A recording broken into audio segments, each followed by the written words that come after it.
Minha gente, questãozinha da Universidade Federal do Paraná, boa e simples. O único ponto crítico dessa questão é que nós estamos acostumados a trabalhar com grama para massa dentro da propriedade do calor, graus Celsius de variação de temperatura e caloria para quantidade de calor. Acontece que nenhuma dessas três, nem caloria, nem grama para massa, nem graus Celsius para temperatura, pertence ao sistema internacional.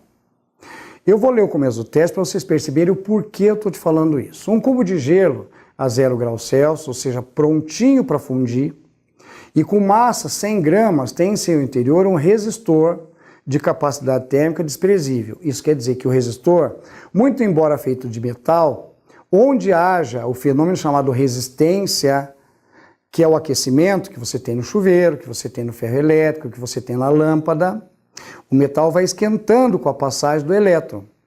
Isso é o resistor.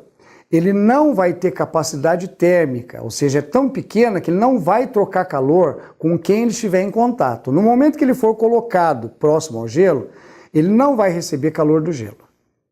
E não vai perder calor para o gelo. Ou seja, o único aquecido aí vai ser o gelo. Ele vai dar calor para o gelo, mas ele não tem nenhuma variação de temperatura. Esquece o resistor em termos de troca de calor. Você vai pegar uma quantidade de gelo a 0 graus, vai encostar um resistorzinho aqui. Ele vai ser um elemento só um elemento térmico, um aquecedor térmico só. Quantos segundos o resistor deve ficar ligado, dissipando uma potência constante de 800 watts? Esse resistor aqui é potente. 800 watts, 800 joules de energia por segundo.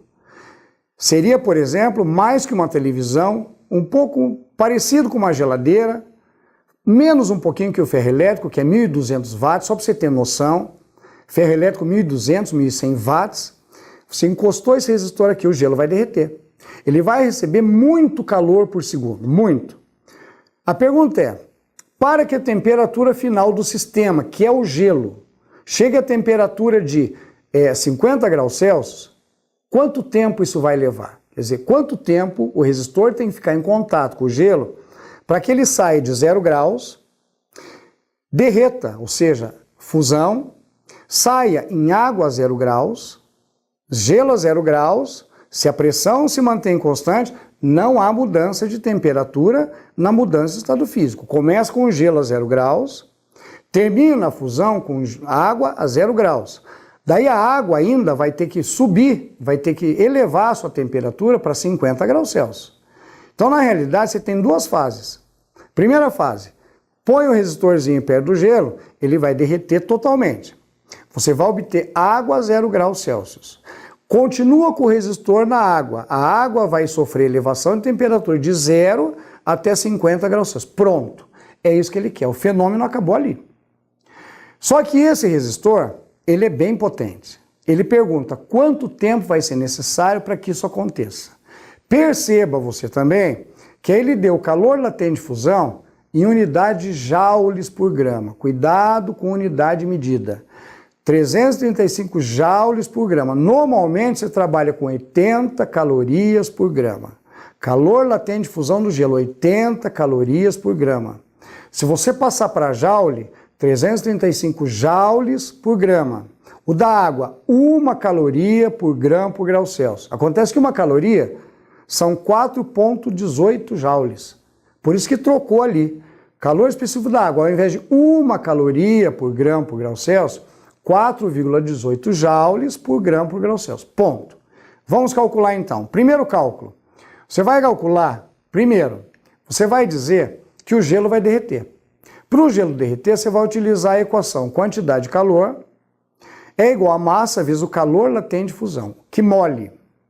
Quantidade de calor do gelo, 100 da massa vezes 335, que é o calor de fusão do gelo. Vai te dar uma quantidade de calor total de 33.500 joules. Ponto. Fez a primeira etapa. Agora você obtém água a 0 graus. Começou com gelo a 0 graus, derreteu o gelo, você obteve água a 0 graus, 100 gramas. Você vai elevar para 50. É a equaçãozinha do que macete. Massa 100, calor específico da água 4,18, vezes a variação de temperatura 50. O que vai te dar no total 20.900 joules. Muito bem. A energia total vai ser a soma daquela que você usou para derreter o gelo com aquela que você usou para alterar a temperatura de 0 a 50. Somando as duas, você vai ter 54.400 joules. Acontece que, se você utilizar a equação da potência, potência é energia sobre tempo, ou energia é potência vezes tempo.